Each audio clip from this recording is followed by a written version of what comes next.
El desarrollo del ser humano. Hace miles de años, en algún lugar del África, empezaron a desarrollarse los primeros seres humanos. Estos hombres y mujeres no eran como somos hoy nosotros, sino que fueron cambiando muy lentamente. Primero, adquirieron una posición erguida. Luego el pulgar de la mano se convirtió en un dedo que se oponía a los otros. La capacidad craneana aumentó y la mandíbula se achicó. Y así, a lo largo de miles de años, mientras iban cambiando, fueron poblando todo el planeta. Poblando América. Los hombres y mujeres de esa lejana época eran nómades, es decir, se movían de un lugar a otro para buscar su alimento. Así llegaron hasta una parte del Asia que está muy cerca de Norteamérica. Ellos pasaron de un continente a otro por el estrecho de Bering, que por entonces estaba seco. En esa época de intensos fríos, el nivel del agua del mar bajó y ese territorio quedó sin agua, así que entre ambas zonas había tierra. Así, sin darse cuenta, estas pequeñas bandas de seres humanos cruzaron de un continente a otro. Los cazadores perseguían animales como el bisonte de cuernos largos y el mamut lanudo. También había osos polares y renos, y muchos lugares estaban cubiertos de nieve. Años después siguieron su camino al sur, llegando a poblar todo el continente, incluso el territorio de lo que hoy es nuestro Perú. En nuestro territorio, cazadores y recolectores indiscriminados. Las primeras bandas que llegaron a nuestro territorio hace más de 16.000 años eran nómades y vivían de la caza, la recolección y la pesca. Cogían todo lo que servía para alimentarse: plantas, raíces, hojas, gusanos, animales más grandes muertos. Hombres, mujeres y niños trabajaban para poder sobrevivir, y sus instrumentos eran muy simples. Junto a ellos vivían animales como el megaterio americano, el tigre dientes de sable, el venado y el paleolama, que es un antepasado de los guanacos y vicuñas. En la sierra se refugiaron en cuevas como las de Uchumachay y Jayhuamachay. Luego de mucho tiempo de observar y experimentar con su medio ambiente, es decir, con la naturaleza que los rodeaba, los hombres y mujeres comenzaron a conocer mejor a las plantas y a los animales. Se dieron cuenta de que debían escoger las plantas para así dejar que vuelvan a crecer la siguiente temporada. Aprendieron además que si cazaban a todas las hembras, la especie no podría reproducirse. Inventaron entonces una forma de cazar en equipo. Rodeaban a los guanacos y vicuñas y luego dejaban salir a algunas hembras y a los pequeños. Esto se conoce con el nombre de chaco y se practica hasta hoy. Escenas de este tipo de caza se pueden ver en las paredes de la cueva de Toquepala, en lo que hoy es el departamento de Tacna. La domesticación de animales. Mucho tiempo después, hace más de 5.000 años, la gente de los Andes aprendió a domesticar a los camélidos. Empezaron a criarlos, cuidarlos y alimentarlos, y para hacerlo construyeron corrales. Pero como las vicuñas y los guanacos no se acostumbraban a vivir en corrales, comenzaron a cruzarlos para tener crías diferentes que sí se adaptaran a esas condiciones de vida. Así nacieron las llamas y las alpacas, que son los descendientes de cruces de guanacos y vicuñas. Estos últimos, guanacos y vicuñas, vivieron y viven todavía hoy de manera silvestre. Domesticación de plantas. Al mismo tiempo, en las márgenes de los ríos o cerca de manantiales, la gente comenzó a domesticar algunos vegetales. Al experimentar con las semillas y con las plantas, dieron vida a nuevas variedades que ya no vivían en un medio natural, sino en uno construido por la gente. Probaron qué cantidad de agua necesitaba cada planta. Escogieron las mejores tierras para cultivarlas. Aprendieron a sembrarlas. El frijol y el payar fueron algunas de las primeras semillas domesticadas en nuestro territorio. Y fue la gente que vivía en la cueva de Guitarrero, Ancash, una de las primeras en domesticarlas. La pesca. La gente que vivía en el litoral aprendió a utilizar los importantes recursos que ofrece nuestro mar. Al comienzo, ellos recolectaban mariscos en la costa y agarraban peces con las manos. Luego, los paijanenses, que vivían en la zona de Lambayeque, fabricaron unas puntas con las cuales cazaban a los peces. Unos siglos más tarde, los costeños fabricaron anzuelos con las espinas de los cactus y con conchas. Y mucho tiempo después, cuando ya se había inventado el tejido, empezaron a fabricar redes. Con estas redes, la pesca muchísimo. Manejando la tierra, el agua y el clima. A pesar de que la gente había domesticado muchas plantas, todavía no podía producir la cantidad de alimentos que necesitaban. Para mejorar las tierras donde cultivaban, secaron pantanos, sacaron malezas y piedras y aplanaron y removieron las tierras. En algunos lugares construyeron en las laderas de los cerros sencillas terrazas de cultivo, con el fin de aprovechar mejor el agua. Empezaron a construir acequias muy simples. Para saber cuándo iba a llover, cuándo los ríos traerían más o menos agua, cuándo debían empezar a sembrar y luego cuándo cosechar, comenzaron a elaborar calendarios que les permitirían observar con más cuidado la naturaleza. Algunos se volvieron expertos astrónomos. Rica herencia en plantas domesticadas. Nuestro territorio se caracteriza por tener diferentes ambientes. Por eso la gente de las distintas regiones pudo domesticar alrededor de 180 tipos diferentes de plantas. Entre las plantas alimenticias sobresalen la papa, la oca, la mashua, el oyuco, la quinoa, el tarwi, la cañigua, la kiwicha, el yacón, la yuca, el maní, el camote, la calabaza, el ají, el frijol, el payar, el maíz, el tomate, la lúcuma. Además, se domesticó el algodón, que sirvió para la textilería. El algodón, nativo de nuestro territorio, es especial, pues es de color desde el beige claro al marrón oscuro, pasando por el verde almendra. Este tipo de algodón es único en el mundo. Construyendo en la costa. Cuando la gente se volvió sedentaria, comenzó a construir sus casas cerca de sus campos de cultivo. Sus viviendas eran sencillas y estaban hechas de madera, juncos, barro y piedras. Aldeas de esa época son las de Huacaprieta, Culebras y Áspero. Más tarde se construyeron otros edificios que fueron utilizados para realizar ceremonias. Así nacieron los centros ceremoniales, constituidos por pirámides truncas, sin puntas, plazas circulares, terrazas escalonadas y construcciones en forma de U. Estos centros se convirtieron en grandes lugares. Los sacerdotes que allí vivían se especializaron en la observación de los para hacer sus calendarios agrícolas. Caral. Caral es quizá la ciudad más antigua de América.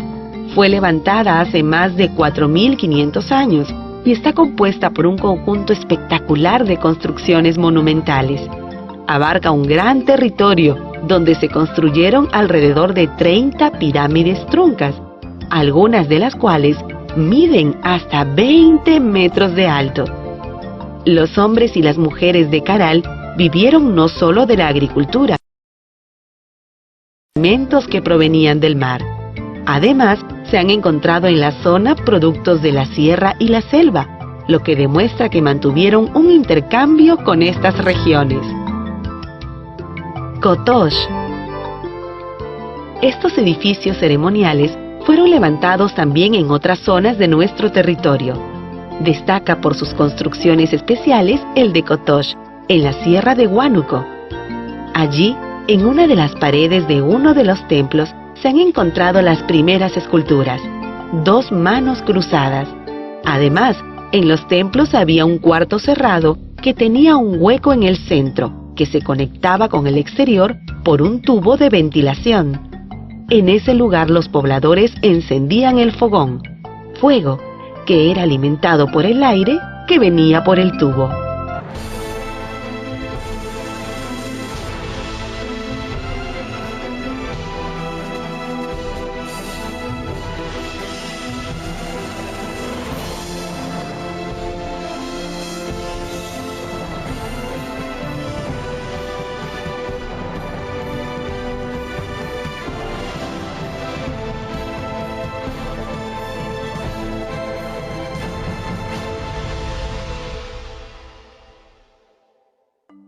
Dentro de nuestro ciclo de Historia de la Ciencia y la Medicina en nuestro país, hemos hablado de las enfermedades en el Perú antiguo. Entonces, si ya sabemos de qué se enfermaban los antiguos peruanos, en el programa de hoy vamos a aprender cómo se curaban estas enfermedades. Hoy vamos a hablar de la medicina en el antiguo Perú. Una medicina, por supuesto, muy incipiente, muy rudimentaria, pero esa no solo era una característica de la medicina en nuestro territorio, sino también en Europa. De hecho, hay cosas muy similares entre ambas prácticas. De eso vamos a hablar en este programa. Esta es la primera parte. De hecho, vamos a tener una segunda parte de esta historia de la medicina en el antiguo Perú. La medicina antigua estaba además muy relacionada a la magia, a la religión, a las hierbas. Pero bueno, eso se los vamos a contar a lo largo del programa. Esto es Sucedió en el Perú.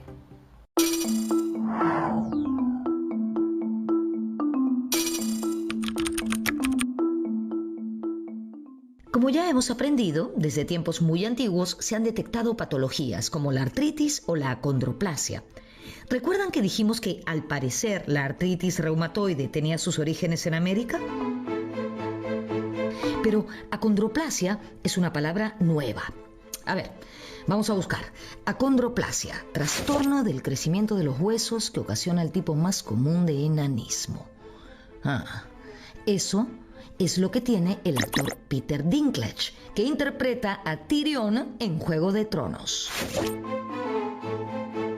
Para empezar, es importante señalar que las nociones de salud y enfermedad que hemos tenido los seres humanos y los grupos humanos a lo largo del tiempo han dependido de creencias, de formas de ver el mundo, de la cultura de cada comunidad, de eso que se conoce como cosmovisión.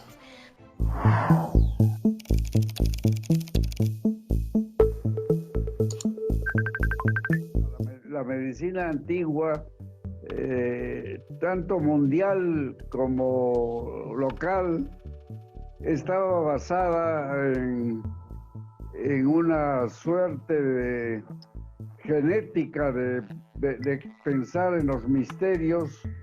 Dentro de ellos estaba la enfermedad y que tenía algo que ver con algo inmanente.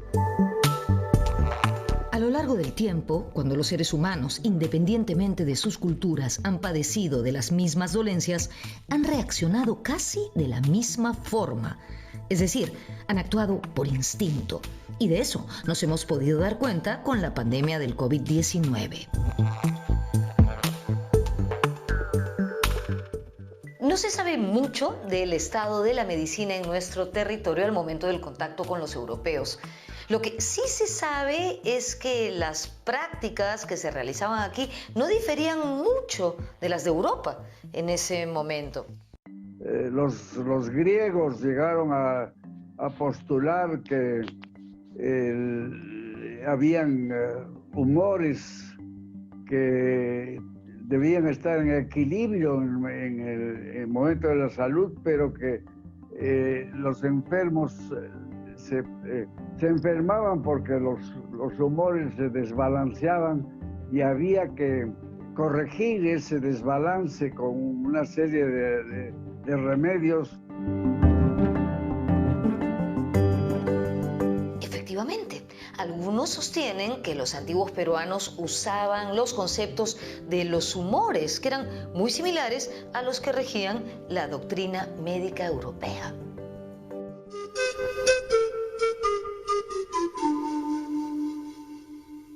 Según este parecer, para el hombre andino los tres fluidos vitales eran la sangre, la grasa y el aire. Estar sanos o enfermos dependía del equilibrio o desequilibrio entre estos tres fluidos. Estos se pueden comparar con los 4 humores que existían para los griegos: la sangre, la flema, la bilis y la bilis negra o atrabilis.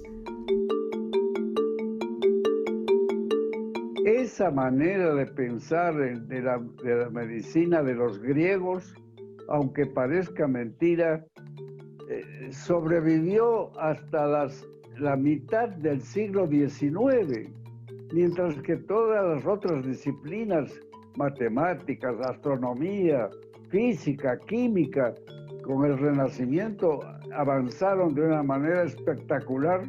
La medicina siguió como una especie de evangelio los postulados de Hipócrates y los tratamientos basados en esa doctrina de Galeno.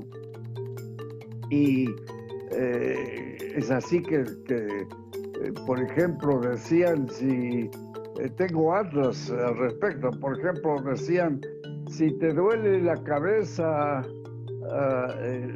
hay que sangrarte la arteria de la entreceja, entre los dos ojos. Y parece mentira.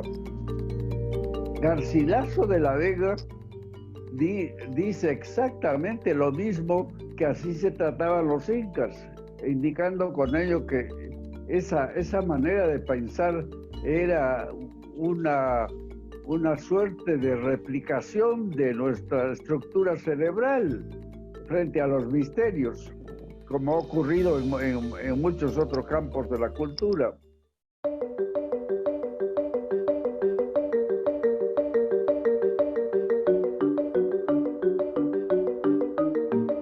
Tanto en América como en Europa, en el momento del descubrimiento, la medicina era más o menos igual en este y en el otro lado del mundo. Tengo un libro en mi colección que fue editado poco después de la invención de la imprenta en 1491.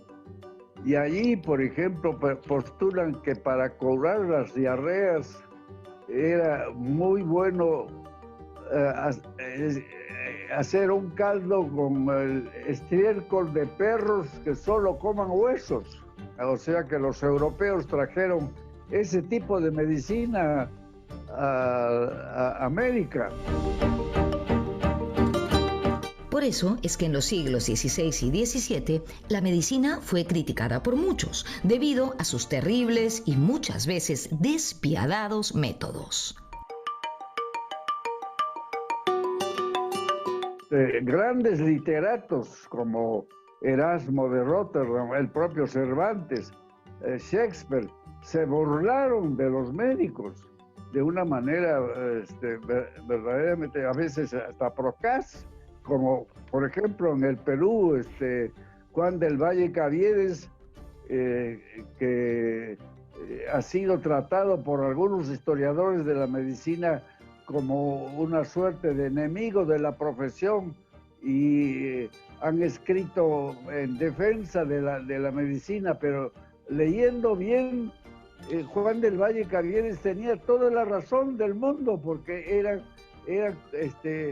curaciones espantosas. Juan del Valle y Caviedes, poeta satírico de origen español, muy importante en el virreinato peruano. Fue especialmente crítico con los políticos y los médicos. Escuchen si no este verso. Si de los médicos hablo, en la opinión popular de que no saben curar, novedad ninguna entablo. Erasmo decía, los buenos médicos no solo matan impunemente y cobran por el asesinato. Y Cervantes, Shakespeare, todos ellos se han ocupado porque con un poco de malicia y por supuesto con un buen sentido común, veían que los tratamientos de la medicina eran verdaderamente terribles y mortales.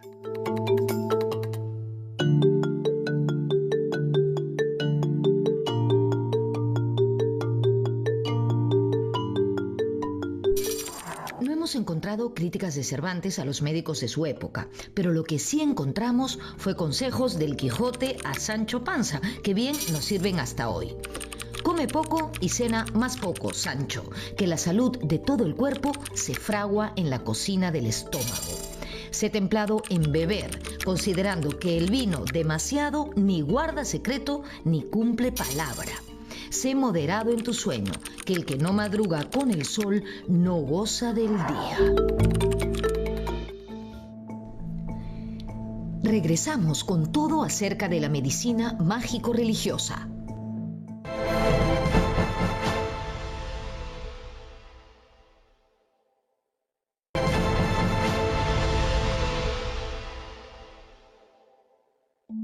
La medicina en el antiguo Perú estaba íntimamente ligada a lo sobrenatural, a la magia. Según el doctor Óscar Valdivia, esta concepción mágica nacía de la impotencia del ser humano de la antigüedad frente a una naturaleza que no era capaz de dominar. Naturaleza de la cual el poblador andino dependía y a la cual estaba sometido.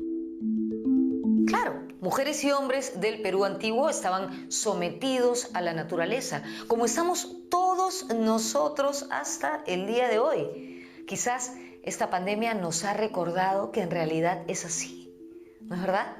Nos hemos creído reyes del planeta, que podemos dominar la naturaleza como queremos, pero no es verdad. Aquí la única reina del planeta, la que hace y deshace, es la naturaleza. Ojalá que entendamos que debemos convivir con ella, no tratar de dominarla, no destruirla, sino preservarla.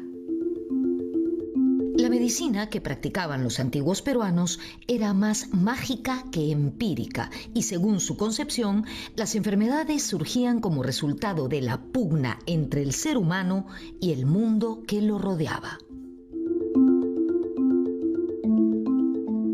En todas las civilizaciones y culturas antiguas, las prácticas médicas han sido principalmente de dos tipos. En un primer grupo podríamos mencionar a las prácticas asociadas a lo mágico religioso y en un segundo grupo estarían las prácticas llamadas empírico-primitivas racionales.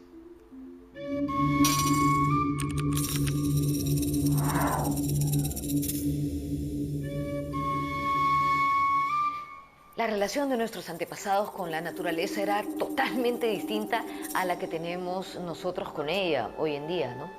De hecho, los dioses de nuestros antepasados eran las mismas fuerzas de la naturaleza o los accidentes geográficos, ¿no? Ellos adoraban el sol, el mar, las estrellas, los sapos.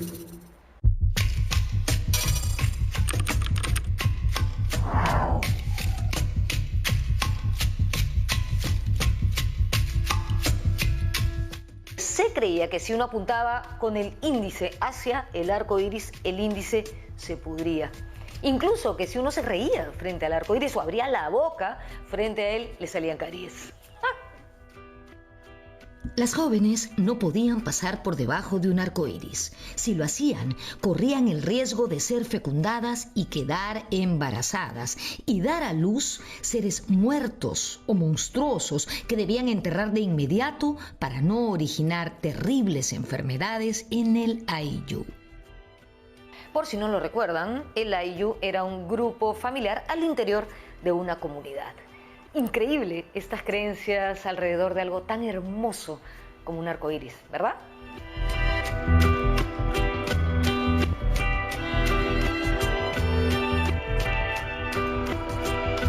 Los rastros de ese mundo mágico religioso de los antiguos peruanos los podemos encontrar hasta nuestros días, ¿no? En fiestas, en rituales que se han ido transmitiendo de generación en generación.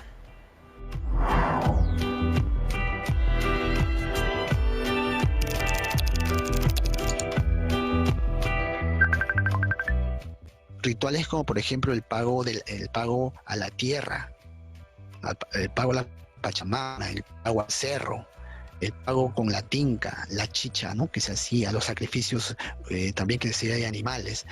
Pero una de estas cosas que me llaman la atención mucho es esta romería que se hace al nevado al nevado Sangate, ¿no? Es la famosa fiesta del Koyur Riti, donde de diferentes zonas del Cusco llegan, ¿no?, en determinada época para algunos, los guardianes señalados por la comunidad, suban, ¿no?, a este nevado y traigan hielo. Estas son ritos profilácticos que vienen pues de épocas pues inmemoriales, ¿no? Llegan y evidentemente sirven para agradecer, para también hacer una profilaxis pues de enfermedades, de epidemias, etcétera, ¿no? Hasta ahora sigue, ¿no? Solo que ahora está mimetizado pues con la religión católica, ¿no? En la cima hay una cruz y abajo hay una capilla ahora, ¿no? Pero todavía siguen haciendo, ¿ah? Muy interesante.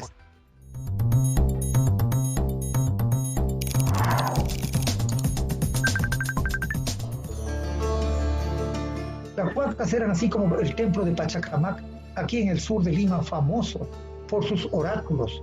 Venían pobladores de gran distancia a consultar lo que podía ocurrir al año siguiente, si va a ser buen año o mal año, porque habían observadores astronómicos. Otro en Ica, que es Cahuachi, en la Pampa de Nazca, donde tenemos una gran cantidad de geoglifos relacionados con toda esta cosmovisión de creencia.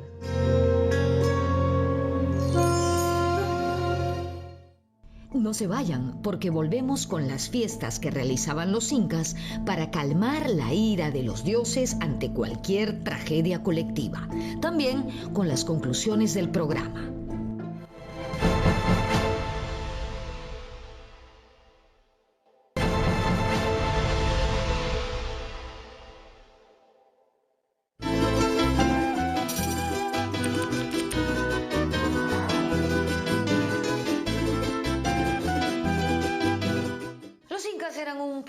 Una civilización muy dada a hacer fiestas, ¿no?, ceremonias colectivas, grandes rituales.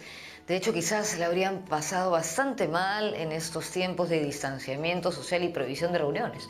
Pero en fin, no quiero desviarme del tema. Les decía que tenían fiestas para todo. Incluso tuvieron una para enfrentar las enfermedades. Era una ceremonia, una suerte de fiesta ritual colectiva que se llamaba la Situa, también conocida como el Coya Raimi. Esta ceremonia se realizaba en el Cusco, el ombligo del mundo, y su objetivo era expulsar los males de la ciudad. Como toda ceremonia, estaba acompañada de ritos y coincidía con la llegada de las lluvias. Y con las lluvias que llegaban también las enfermedades. Los asistentes a esta fiesta se confesaban con unos sacerdotes incas, los aucachic o ichuris. Esto llamó muchísimo la atención de los cronistas. De hecho, sabemos de esta práctica por ellos, y también llama la atención hasta nuestros días, ¿no es cierto? Porque normalmente identificamos la práctica de la confesión con la religión católica, ¿no es verdad? Pedro de Villagómez, quien fue obispo de Arequipa y arzobispo de Lima a mediados del siglo XVII, decía que los indígenas se confesaban durante el ayuno porque así se encontraban en estado de pureza y quedaban listos para hacer el recuento de sus pecados. ¿Cuáles eran los pecados que más se confesaban? Se acusaban de adulterio, de hurto, de maltratar a sus semejantes o de no haber acudido a las huacas.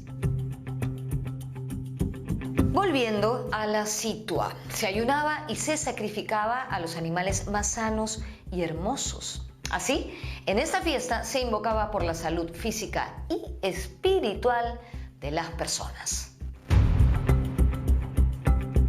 Las personas enfermas o con algún defecto físico eran arrojadas de la ciudad.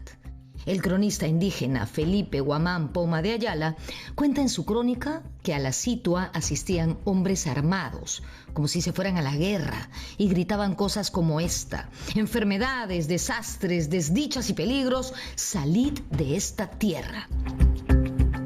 Desde el Cusco salían grupos de personas en la dirección de los 4 suyos y se bañaban con todo y armas en los ríos que encontraban a su paso. El agua de los ríos cumplía una función purificadora y además llevaba la enfermedad hacia el mar, es decir, la expulsaba. Durante el tiempo de la situa se utilizaba el sanku. ¿Qué cosa era el sanku? Una especie de mazamorra de maíz mal molido que ellos se untaban en la cara y en el cuerpo y que también colocaban en los umbrales de las puertas de las casas para evitar que entrara la enfermedad.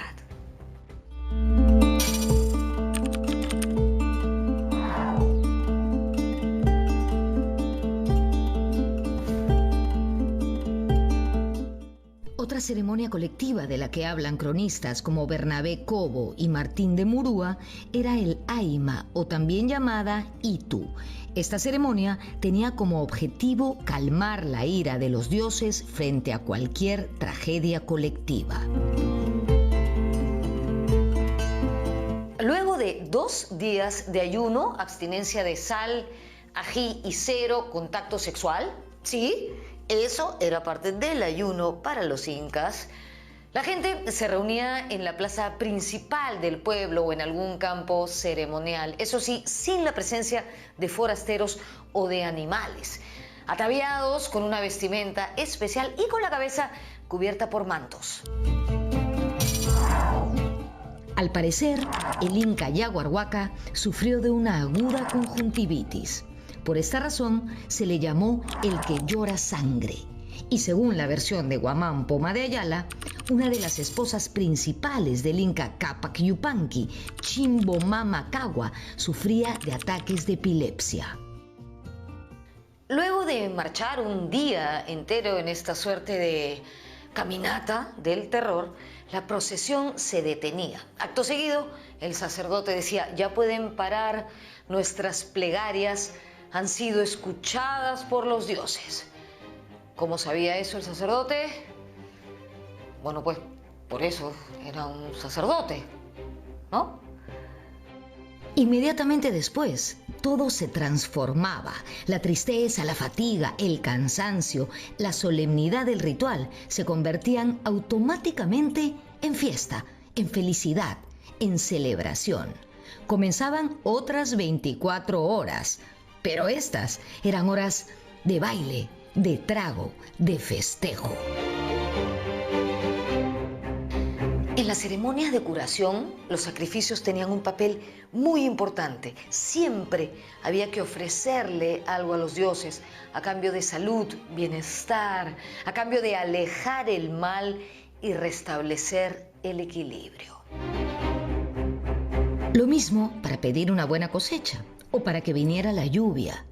En las ceremonias se usaban la chicha, el maíz y, por supuesto, la planta sagrada de los incas, la coca. En algunos casos se sacrificaban animales, llamas o alpacas. Incluso se encuentra algún registro de sacrificios humanos. Hasta aquí este primer programa sobre la historia de la medicina en el antiguo Perú. Nos quedamos con 2 ideas fundamentales que están bastante relacionadas entre sí. La primera, la medicina en el antiguo Perú estaba íntimamente vinculada a la magia y a la religión. La segunda, al momento del encuentro entre América y Europa, las prácticas médicas de ambos continentes no diferían mucho, eran bastante parecidas. Nos vemos en la próxima.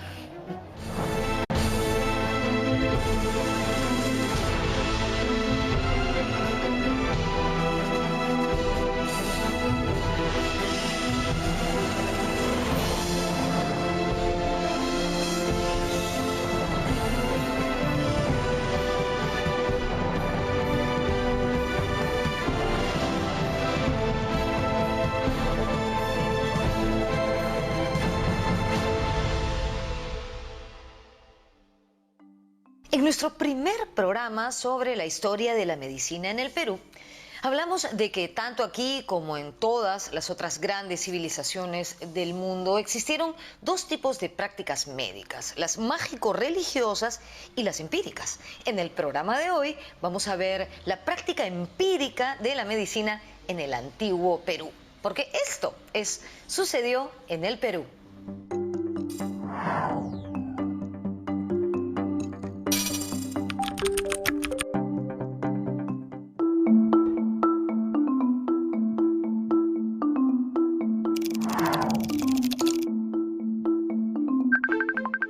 La parte herbolaria, la etnobotánica, más de 200 plantas han sido domesticadas en el Perú.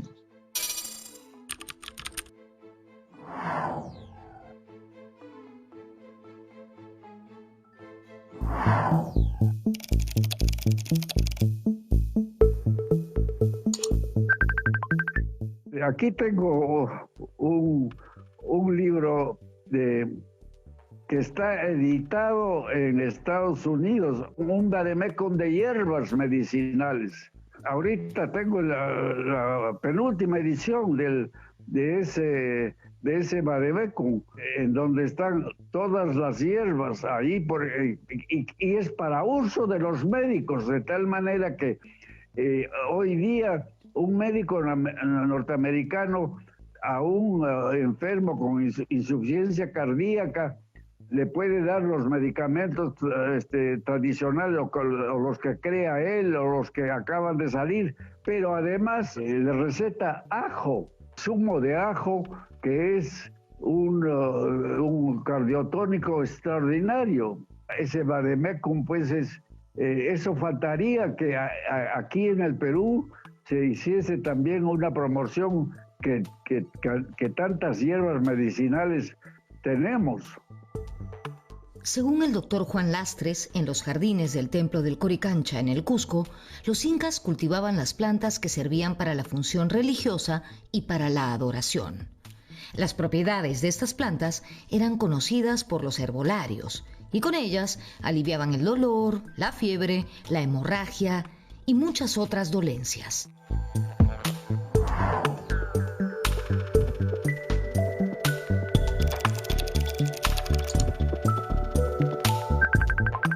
En el mundo andino, básicamente, mucho se ha utilizado y con mucha destreza las plantas medicinales. Entonces, hasta ahora queda el legado cultural, que lo vemos justamente en el camioncito, en el cochecito del emolientero, ¿no?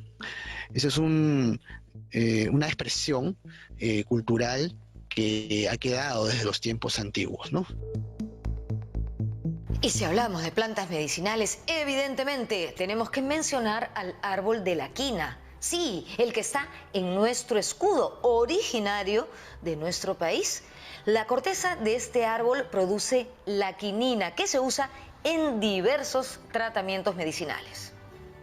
La medicina incaica ha producido al mundo uno de los medicamentos que probablemente ha sido el que más vidas ha salvado en el mundo, la quinina. Y dice la tradición de los jesuitas, que averiguaron que en Jauja y en selva de mediana altitud, un árbol se cayó de quina y descubrieron que tomando el agua de esa laguna donde había caído el árbol, curaba las fiebres. Ahora, por lo demás, esto es una cosa interesante. El cerebro humano, por alguna razón que hasta ahora no se explica, buscaba cuando tenía fiebre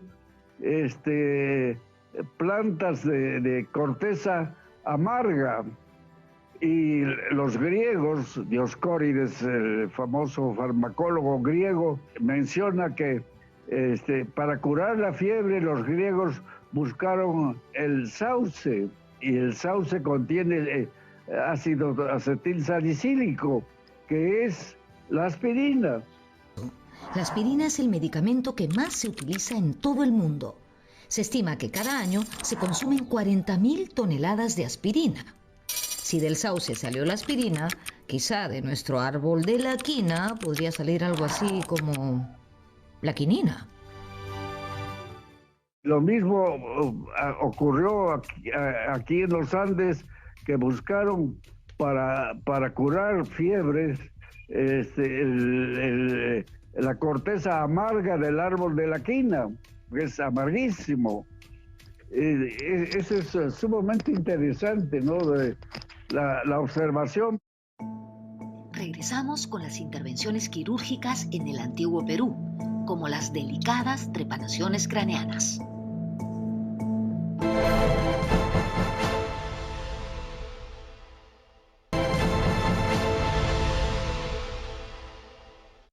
En el antiguo Perú se practicaron algunos procedimientos quirúrgicos como sangrías, succiones, partos, amputaciones. Estas prácticas no solamente se realizaban en el Perú, sino también en varios otros lugares del mundo.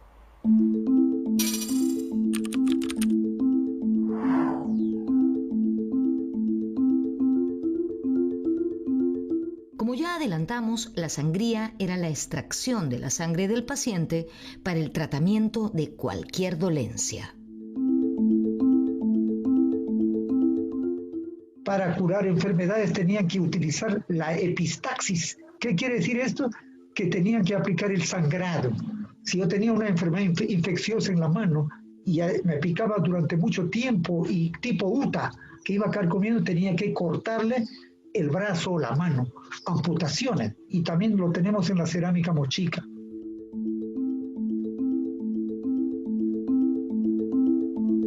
Y los comentarios reales del Inca describe Garcilaso, por ejemplo, cómo se hace una purga, y él describe, ¿no?, con 2 nabos fermentados en agua. Fíjense, esos 2 nabos es posible que haya sido la maca fermentada. Y cuenta Garcilaso, porque él fue el paciente, y describe los síntomas, ¿no? Luego también habla acerca del molle, del mulli, como él lo escribe allí, y refiere también cómo se utilizan algunas semillas incluso para alejar los males de la cabeza, etcétera. Incluso también habla acerca del chamico, ¿no?, que como planta que se utilizaba para afear rostros, porque no solamente eran las plantas para curar, sino también para hacerle algún daño a las personas, ¿no?, porque son plantas tóxicas, ¿no?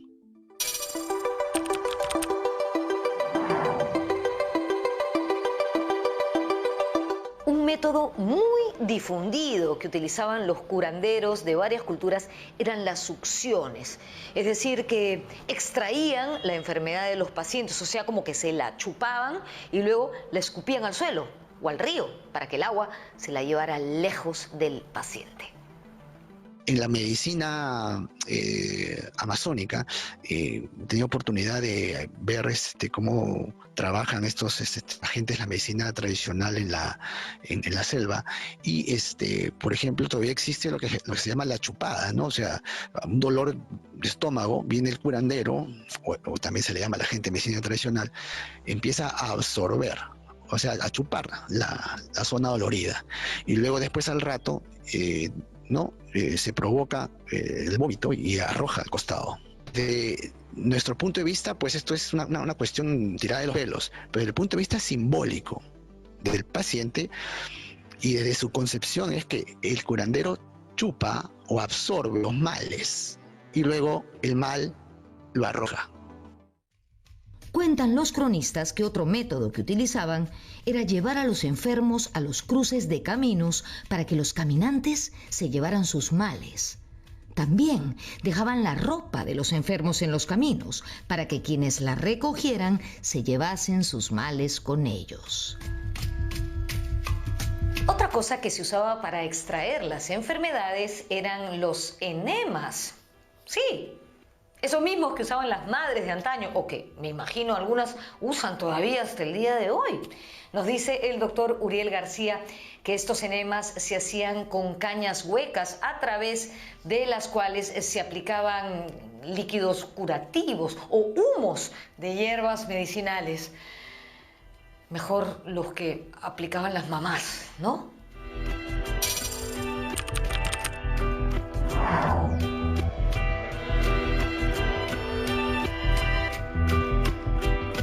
Las más sofisticadas intervenciones quirúrgicas que realizaron los antiguos peruanos fueron sin duda las trepanaciones craneanas.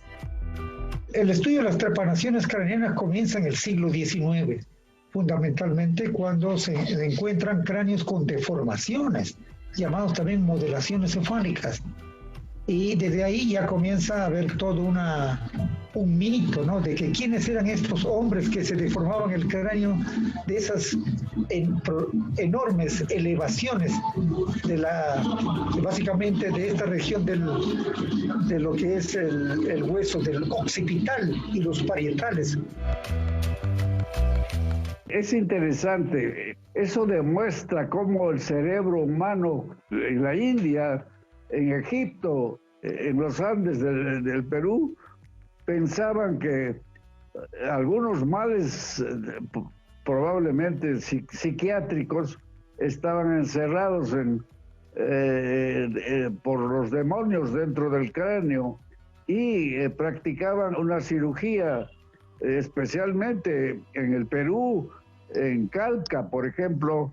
Ha habido una escuela de cirujanos craneanos excelentes, porque los mismos neurocirujanos hoy día no se atreven a pasar por el centro del cráneo, porque por ahí pasa una importantísima vena que está bien pegada al hueso, que es sumamente peligroso entrar allí. En cambio, los cirujanos incaicos han demostrado que podían entrar por ese sitio y por supuesto por otros. Si los pacientes morían durante la operación, se tapaba el pequeño forado con láminas de oro y plata o con el caparazón de las calabazas. Con unas anestesias, en aquella época anestesia entre comillas, era el uso de la chicha y la coca. Básicamente los drogaban y los dejaban medio mareados a estas personas y ahí hacían los cortes en el cráneo con sus cuchillos, sea de tumis o de obsidiana, que era un vidrio volcánico. Se han encontrado estas evidencias, estas herramientas finas del tallado.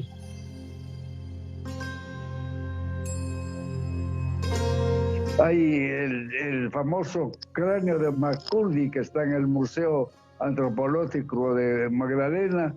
Tiene 5 trepanaciones en diversas partes, todas ellas curadas, porque se puede, por supuesto que hay otras preparaciones que se ve que el enfermo falleció durante la operación porque no está, la herida está fresca, mejor dicho, el hueso no muestra la curación. Pero una de las cosas más importantes es que nuestro cráneo está lleno de suturas.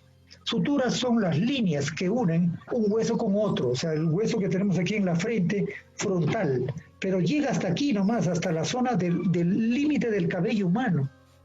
De ahí para atrás del cabello ya están los otros 2 huesos parietales, y en la unión e intersección de estos huesos se llaman suturas. Sutura aquí frontal, sutura sagital, la sutura lambdática. Volvemos con el bloque final, los médicos en el Tahuantinsuyo, los baños del Inca y las conclusiones de este programa.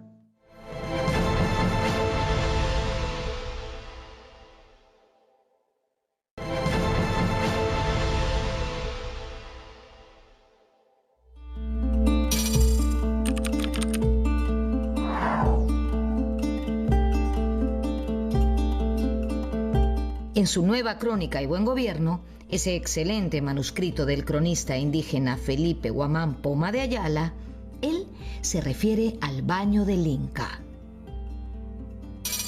Cómo se bañaba el Inca de 2 días y no se bañaba menguante ni creciente, porque decía que en tal día y hora andaban muy listas las enfermedades y peligros del cuerpo y muerte, que los aires elementos andaban sueltos de sus naturalezas y andan encontrados con el cuerpo.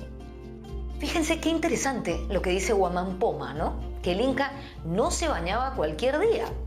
Cuando la luna estaba en cuarto creciente o en menguante, ni hablar, se bañaba. ¿Por qué? Porque se creía que esos días las enfermedades, los peligros del cuerpo o la muerte misma estaban listos, muy listos para meterse dentro del organismo. Excelente lo que nos dice Guamán Poma, una clara muestra de toda la cosmovisión que tenían los antiguos peruanos, la manera particular en la que veían el mundo.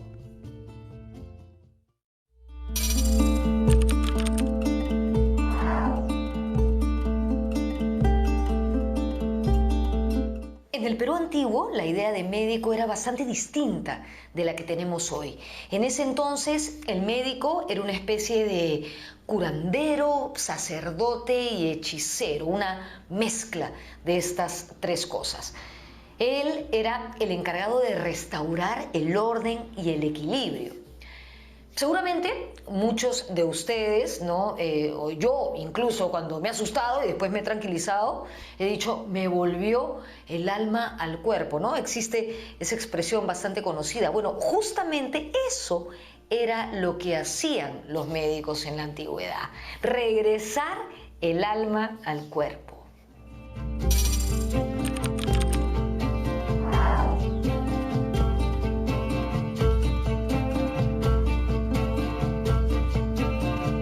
Según las crónicas, los incas y sus familias tenían siempre a su lado a un médico, al que llamaban Ambicamayo o Hampi Camayo. El Hampi Camayo era un personaje importante dentro de la jerarquía social de los incas. Él era, sobre todo, un gran conocedor de los secretos de la medicina herbolaria, de las hierbas medicinales. Al parecer, el Inca Yaguarhuaca sufrió de una aguda conjuntivitis. Por esta razón, se le llamó el que llora sangre. Y según la versión de Guamán Poma de Ayala, una de las esposas principales del Inca Cápac Yupanqui, Chimbomama-Cagua, sufría de ataques de epilepsia. Si el Sapa Inca, el poderoso, el único, si él se enfermaba, se sacrificaban animales y se oraba pidiendo salud y vida eterna al soberano de todo el Tahuantinsuyo. Además, se imploraba a los cerros y a las cordilleras por su salud.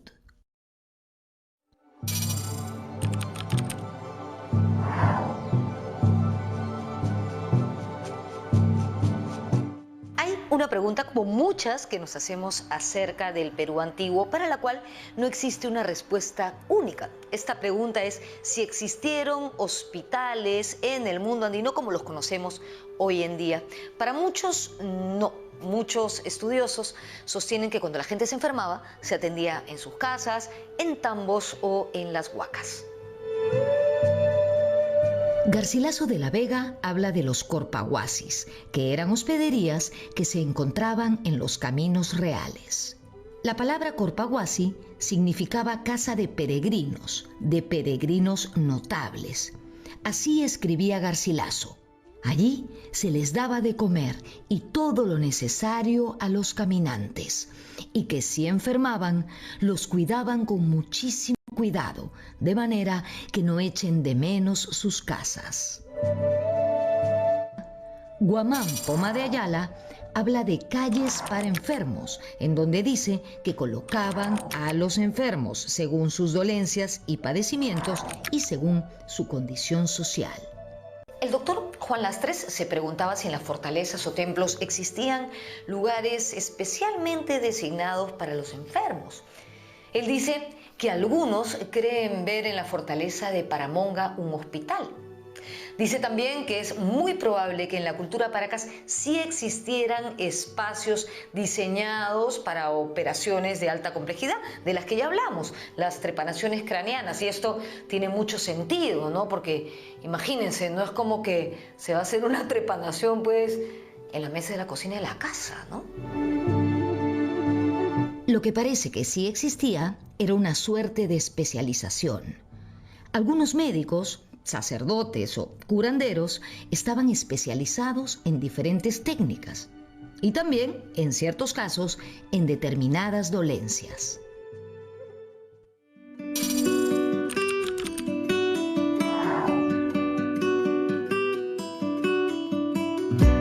Sobre la salud y la esperanza de vida de los antiguos peruanos existen contradicciones entre lo que nos dicen los cronistas, es decir, los documentos, y lo que nos dice la arqueología, es decir, el estudio de los restos humanos del pasado. El padre Bernabé Cobo, cronista jesuita, refiriéndose a la sierra, dice lo siguiente: es la parte más sana del Perú. Dice también que en ninguna parte del Tahuantinsuyo había tan pocos enfermos ni tantos indios viejos de más de 100 años. Del mismo modo, Guamán Poma dice que los incas fueron muy saludables y muy metódicos, que desde niños no los dejaban comer cosas grasosas, ni dulces, ni cebo, ni miel, ni chicha. Pero como ya hemos dicho, si eso nos dicen los cronistas, los documentos, los registros arqueológicos, los restos óseos nos dicen otra cosa. Estos estudios nos revelan que la esperanza de vida era muy corta y, como ya dijimos también, que existió anemia. Un médico vale como muchos hombres. Esta es una frase que aparece en la Odisea para referirse a Macaón. Macaón era hijo de Asclepio, dios de la medicina y la curación. Con esta frase despedimos el programa y también con la idea de la importancia de llevar una vida saludable, de cuidar nuestra salud, porque la enfermedad trae muchísimo sufrimiento, no solo para quien la padece, sino para todo su entorno. Deseo que todos estemos libres de la enfermedad y que, de no ser así, sepamos llevarla de la mejor manera posible. Un abrazo. Nos vemos en la próxima.